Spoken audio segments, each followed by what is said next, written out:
Vulgariser la diffusion de la culture scientifique, c'est partir de l'hypothèse que la science est importante et que le grand public gagnerait à être informé. Court-circuit. Bonjour et bienvenue dans cette deuxième séquence de court-circuit consacrée à la question « La science vaut-elle la peine ?» Un étudiant de première année de master en sciences agronomiques m'a récemment posé une question étrange. Sa question était « Messieurs, croyez-vous vraiment que la science vaut la peine ?» J'étais resté bouche bée, mais demanda secrètement ce qui peut, dans l'esprit d'un étudiant de son niveau, nourrir des intérêts pour la science.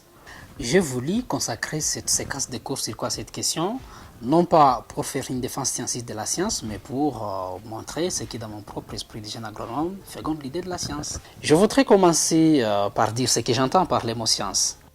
La définition qu'en donne Étienne Klein me semble appropriée. Il dit « La science est un corpus de connaissances éprouvées au cours de l'histoire par des vérifications, des prédictions, des tests, qui constituent ce qu'on considère comme de bonnes réponses qu'on réserve à certaines questions lorsqu'elles sont bien posées et précises. » Quelques exemples. La théorie de la génération spontanée, l'idée qu'elle a vue peut apparaître spontanément à partir de la matière non vivante, a duré plus de 2 millénaires. Aujourd'hui, nous savons que seul un être vivant peut engendrer un être vivant. On s'est longtemps demandé par quelle magie un enfant naît, grandit et vieillit.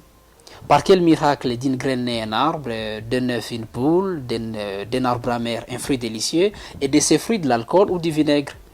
Eh bien, grâce à la biologie, à la physiologie, à la biochimie, nous avons aujourd'hui des réponses à ces questions.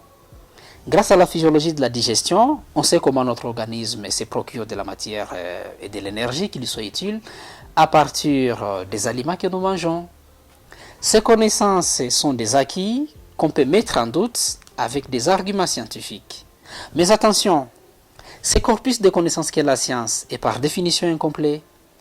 Il sous-entend des questions auxquelles les scientifiques n'ont pas encore trouvé de réponse. C'est pourquoi on fait de la recherche scientifique, des études, des expérimentations, des tests.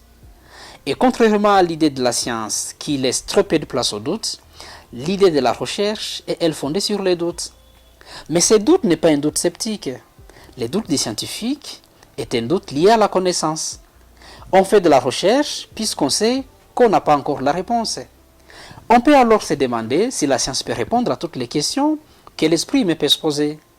Eh bien, on l'a cru à la fin du XIXe siècle par exemple, compte tenu de l'efficacité impressionnante de la science à cette époque-là. On s'est tout de suite rendu compte que la science ne nous aide pas trop lorsqu'il s'agit de questions relatives à l'éthique, à l'amour et en quelque sorte aux valeurs.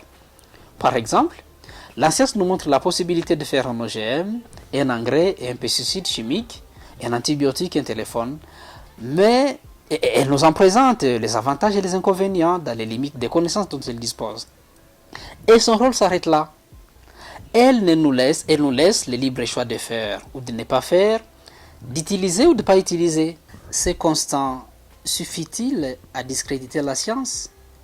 Évidemment que non. La science reste efficace et reste la seule à répondre à des questions strictement scientifiques. Revenons à la question initiale. Pourquoi une compréhension élémentaire du langage, des méthodes et des découvertes de la science doit être accessible au plus grand nombre de gens? Marcel Lacroix nous donne 3 éléments de réponse pertinents.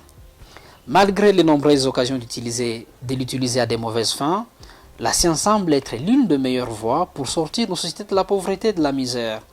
C'est la science qui fait l'économie des pays modernes et qui fait marcher nos civilisations.